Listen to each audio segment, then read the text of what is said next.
Good to see you today. We're going to be looking again into the life of Joseph at when he is in Potiphar's house. Our hymn today is the well-known hymn, Hold to God's Unchanging Hand.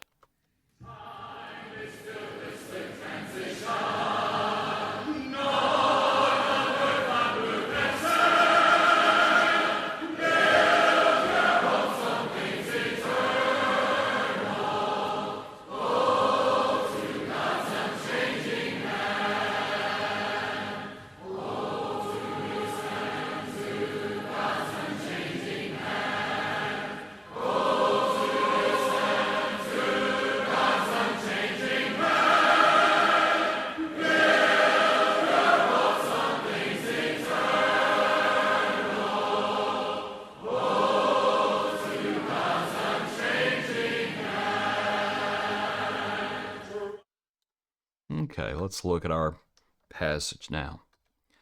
As we think about Joseph's faithfulness. Now Joseph had been taken down to Egypt, and Potiphar, an officer of Pharaoh, captain of the guard, an Egyptian, bought him from the Ishmaelites who had taken him down there. The Lord was with Joseph, and he was a successful man, and he was in the house of his master the Egyptian. And his master saw that the Lord was with him, and that the Lord made all he did to prosper in his hand.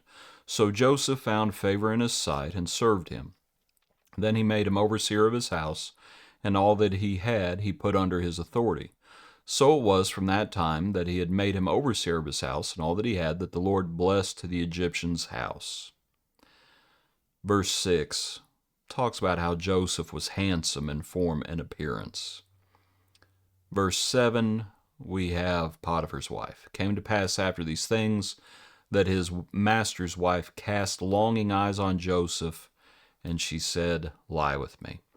But he refused and said to his master's wife, "Look, my master does not know what is with me in the house, and he has committed all that he has to my hand.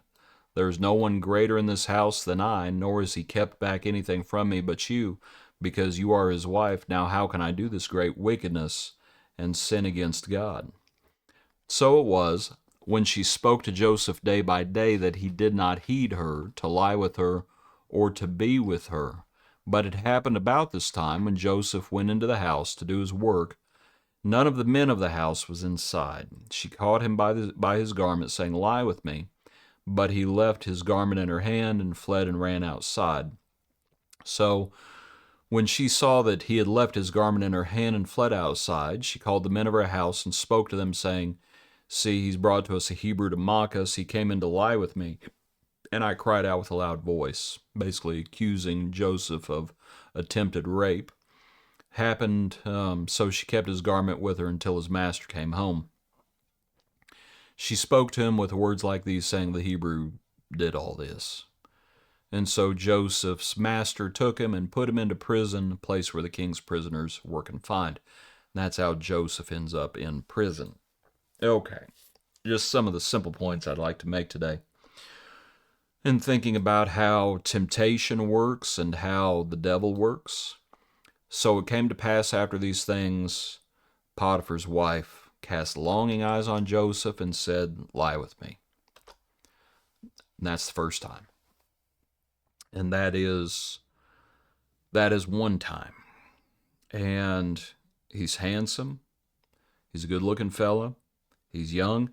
I would suggest also, as Potiphar recognizes, it says Potiphar recognized that the Lord had been blessing him. His master saw that the Lord was with him, and the Lord made all that he did prosper.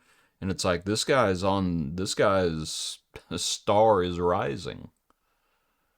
And the Lord blessed the Egyptian's house for Joseph's sake as well. The Lord blessed the Egyptian's house.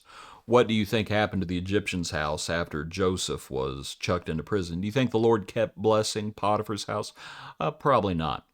And so, tough cookies, as it is.